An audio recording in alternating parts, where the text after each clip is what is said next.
siang. Waalaikumsalam warahmatullahi wabarakatuh. Selamat siang. Bagaimana kabarnya hari ini? Alhamdulillah, luar biasa. Alhamdulillah. Nah, pada pertemuan kali ini saya mengganggu waktunya Bu Kusdia sebentar ya Bu Kusdia. Berkenaan dengan tugas saya di Guru Penggerak, saya membutuhkan sedikit wawancara atau pengalamannya Bu Kusdia mengenai pengambilan keputusan Bu Kusdia. Nah, ini ada beberapa pertanyaan yang perlu saya pertanyakan kepada Bu Kusdia. Mohon bimbingannya ya Bu Kusdia sebagai pengalaman bagi saya juga sebagai seorang pemimpin, karena Bu Kusdia saya anggap juga sudah senior. Nah, ini ada beberapa pertanyaan. Pertanyaannya itu lebih ke yang sudah Bu Kusdia alami di sekolah. Selama ini, kira-kira ya Bu Kusdia, bagaimana Bu Kusdia dapat mengidentifikasi kasus-kasus yang Bu Kusdia alami itu masuk dalam merupakan dilema etika atau rujukan moral, itu bagaimana Bu Kusdia? Terima kasih. Ini kita lebih ke sharing aja ya, cerita ya, berbagi pengalaman, karena juga sebagai pemimpin juga harus belajar juga dari teman-teman sama-sama belajar. Iya, tentang kasus etika, dilema etika dan rujukan moral. Tentu saja kita juga pernah mengalaminya. Bahkan dari tiap tahun ajaran baru pasti kita menemukan. Untuk tahun ini kebetulan di TK kami kasus tersebut berkenaan dengan anak inklusi. Anak inklusi itu karena kita itu bukan sekolah inklusi, bukan sekolah yang untuk anak berkebutuhan khusus, tetapi kita dihadapkan dengan kemarin ada yang mendaftar ingin masuk ke TK kami. Kebetulan karena TK kami desa kita itu jauh dari kota, sehingga kami sudah kami sarankan untuk ke sekolah inklusi, tapi orang tuanya tidak karena satu dan dua hal. Akhirnya kami juga punya dilema antara menerima atau tidak. Akhirnya itu salah satu kasus dilema etika dan rujukan moral tahun ini. Selama ini yang sudah terjadi atau ditemui ya Bu Kusdia, bagaimana Bu Kusdia menjalankan pengambilan keputusan yang yang Bu Kusdia ambil dari kasus yang Bu Kusdia sebutkan tadi? Iya, tentu saja kami melakukan komunikasi, musyawarah bersama-sama stakeholder dan semua warga di sekolah kita. Oke, selanjutnya langkah-langkah atau prosedur seperti apa yang biasanya Bu Kusdia lakukan dari tahap awalnya itu untuk menyelesaikan masalah tersebut Bu Kusdia? Langkah-langkah dalam menghadapi kasus tersebut biasanya kami mengidentifikasi masalah tersebut dengan cara kita mengadakan rapat kecil, rapat intern antara penyelenggara, antara komite dan antara teman guru untuk melihat dan mencari solusi baiknya gimana anak inklusi ini kita terima atau kita tolak. Seperti itu kita kan tidak berani karena kita walaupun kepala TK tetap punya pimpinan, jadi kita harus berembuk dulu seperti itu untuk mencari jalan keluarnya. Selanjutnya, hal-hal apa yang selama ini Bu Kusdia anggap efektif atau lebih baiklah ya Bu dalam pengambilan keputusan pada kasus dilema etika tersebut? Ternyata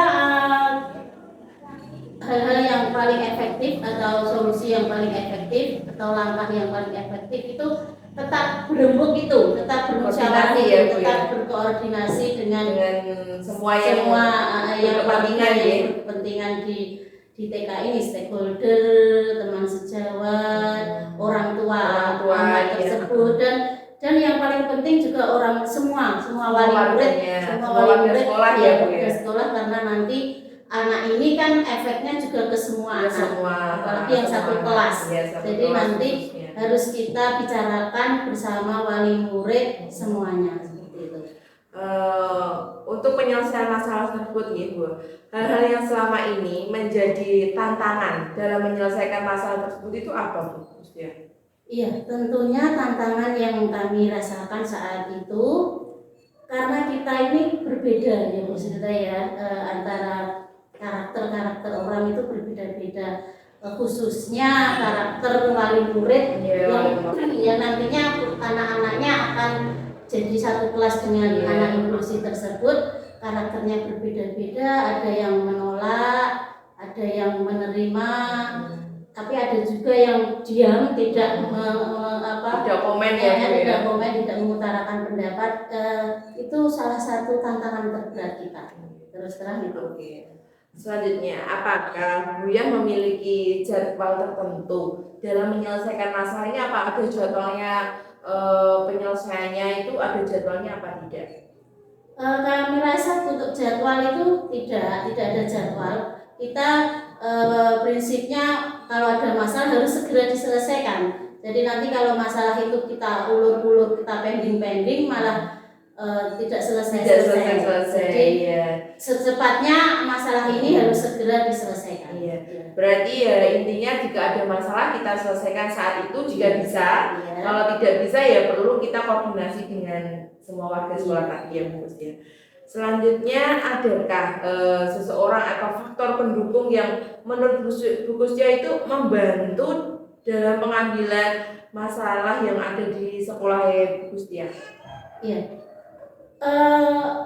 Pihak-pihak yang membantu pastinya yang pertama adalah penyelenggara dan komite, karena mereka mempunyai wewenang di atas kita, karena kita sekolah yayasan kita sekolah yayasan. Jadi pengambilan keputusan pasti yang pertama harus ada dukungan dari penyelenggara, karena kita bertanggung jawab, nanti akan didukung tanggung jawabnya juga sama penyelenggara seperti itu.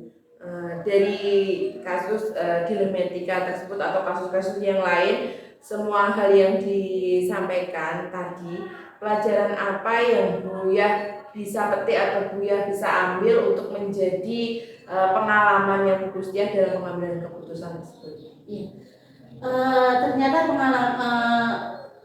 pelajarannya banyak sekali, dari kasus etika dan rujukan moral, dilema etika dan rujukan moral itu Bu Silka. Pelajaran yang dapat kita ambil, yang dapat kita petik, yaitu satu, kita mengenali banyak karakter dari orang-orang masing-masing wali murid ya, khususnya karakter wali murid. Terus kita juga harus saling menghormati, karena tadi ada yang legowo, ada yang legowo. Akhirnya mereka juga menghormati, juga ikut bertoleransi dengan anak yang berkebutuhan khusus, dengan kekurangan anak tersebut. Jadi mereka akhirnya legowo dan mau anak-anaknya bercampur dengan anak itu, seperti itu. Dan yang paling penting yaitu kebersamaan dalam pengambilan keputusan bersama-sama. Sangat penting ya dalam pengambilan keputusan, gotong royong bersama-sama dan menerima hasil keputusan yang sudah kita sepakati bersama. Terima kasih Bu Kustia atas waktunya. Pengalaman yang sudah berbagi dengan saya tadi sangat bermanfaat sekali Bu Kustia. Apalagi kita juga sering sekali, hampir tiap tahun terkadang kita mendapatkan masalah tersebut ya Bu Kustia. Terima kasih atas waktunya. Saya juga berterima kasih sama sudah mau mampir ke TK kami. Terima kasih ya Bu Kustia. Sampai jumpa lagi di lain waktu. Saya pamit dulu, Assalamualaikum warahmatullahi wabarakatuh. Waalaikumsalam warahmatullahi wabarakatuh. Assalamualaikum warahmatullahi wabarakatuh, Bunda Weni. Waalaikumsalam, Bu. Selamat siang. Bagaimana kabarnya hari ini? Alhamdulillah. Alhamdulillah baik. Ya. Terima kasih ya Bunda Weni atas waktunya. Mohon maaf, saya sedikit mengganggu waktunya Bunda Weni. Untuk hari ini saya ada sedikit saling sharing ya Bunda Weni tentang pengalaman Bunda Weni saat memimpin di sekolahnya Bunda Weni. Ada beberapa pertanyaan yang sekiranya mungkin bisa jadi masukan dan juga